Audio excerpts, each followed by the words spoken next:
Hey guys, what is up? My name is Eric, also known as Aviator, and you're watching my weekly, or more often, or less often, gameplay commentary. This week playing Modern Warfare 3, rocking out the Barrett 50 cal in free-for-all here on Interchange, I believe it's called. And I gotta say, this gameplay, first and foremost, I gotta talk about it because it's a good game. It's not a great scoring game, but at the very end, there's a secret surprise awesomeness, which I will ruin right now. I get a quad feed final kill cam, and for me that is ridiculous. Rocking a sniper rifle, I'm not the world's best player, and in free-for-all being able to leverage that many kills that fast is not a bad thing to do. So I'm pretty proud of this gameplay, not all of it, but especially the end, and it's a fun game to watch. I think I love watching people snipe. That's always been my favorite thing to do in Call of Duty is snipe myself and watch other people snipe and whatnot. So I hope you guys enjoy this as it kicks off. Now, a couple things I want to address before I dive into the topic at hand.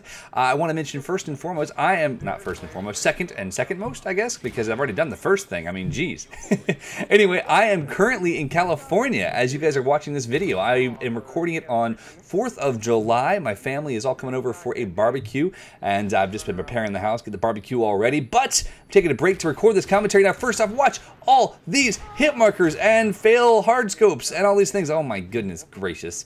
But 4th of July is happening right now. My family is around, and I wanted to talk about a topic that has been basically on my heart to share for quite a while because it's a topic that gets asked of me quite often, or a question that gets asked of me quite often, and that is simply about success. Now, whenever I post an adventure video, especially when I'm the one doing the adventure, whether it's flying or skydiving or paramotoring or racing or whatever else, you know, all these different videos that we've posted or that we're working on currently, I get the consistent question of, how on earth are you able to do this? How are you so successful? Etc, etc, etc. Now, I've talked about how much money I make on YouTube. That's another commentary you guys can check out. You can look it up. It's how much money I make on YouTube.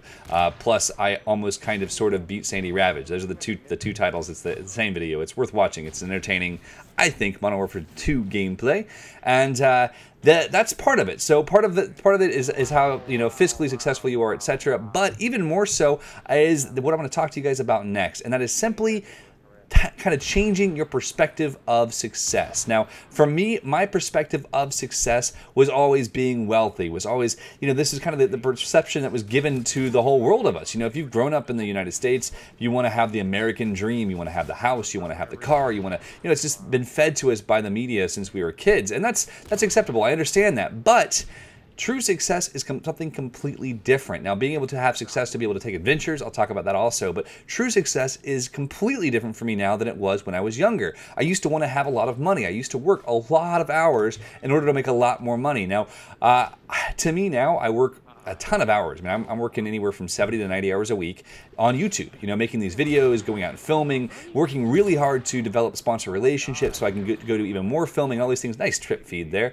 But the most important thing in my life is changing my definition of success so that I can have a relationship with my family, a relationship with my son and with my wife, and that is just everything to me. So, with my definition of success changing to being able to actually spend time with my family and do that as the priority, it completely shifts the amount of things I have to have, or the amount of money I have to have those things. Now, the ability to take adventures and to be able to go off and take risks, that's a whole different ballgame, and that is simply a kind of a mindset that I picked up when I was late high school years, and that was something I guess I dealt with a lot as a child. I was a second child. My older sister was always the cool chick. I mean, she is just awesome. I'll have to have her on for a commentary sometime. She'll be 30 years old next year, and she's just a super cool gal. She's got 2 kids now, married, and, you know, she lived in New York City. She traveled the world. I mean, my sister is awesome, and I always felt somewhat inferior.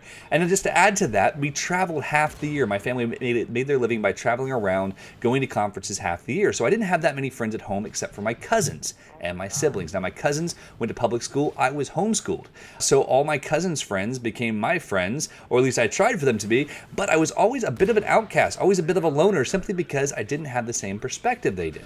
So when I was late in my high school years, I started realizing something I could do to change my perspective and change the way I lived my life. And that was simply to stop worrying about what people thought, to start taking risks. And then if the adverse side of that risk did not matter in a year or 10 years, then it would be worth taking that risk, particularly if it was a year. You know, if it was not going to even matter in a year, it was no worries at all. So here's this final kill cam right there, 4-piece, back to back to back. You can watch it back in slow motion here. And the takeaway I want you guys to have is just simply to start living your life in a manner that if the adverse effect is not going to affect your life or others' lives in a negative manner in a year, start taking those risks. It doesn't matter. Ask people out, ask girls out, ask guys out. Do whatever you've got to do. Take that business risk. Spend more time with your family. Find ways that you can be successful for you. We're going to watch that once again in slow-mo because I have to say I like that 4-man kill feed. Very cool game. And I just want to implore you guys that if you have an experience in your life that you feel is too daunting or too scary or anything else, that you take some time, start living your life like it's worth it, like it's actually going to all turn out okay. Because 99% of the time you'll be shocked to find that things do turn out okay, and when they don't, that the negative effects don't last as long as you might think. I know this is a weird commentary, but I had this impassioned on my heart. I wanted to share it with you. I hope that you enjoyed the video. I hope you enjoyed the gameplay. If you did, please leave me a like or favorite below, and definitely leave a comment with your thoughts. That's it for me, guys. Have a great day. I'll talk to you all soon. I hope you're enjoying your week as I'm out here in California working hard to capture footage that will make you guys all smile. I'll talk to you soon. Bye-bye.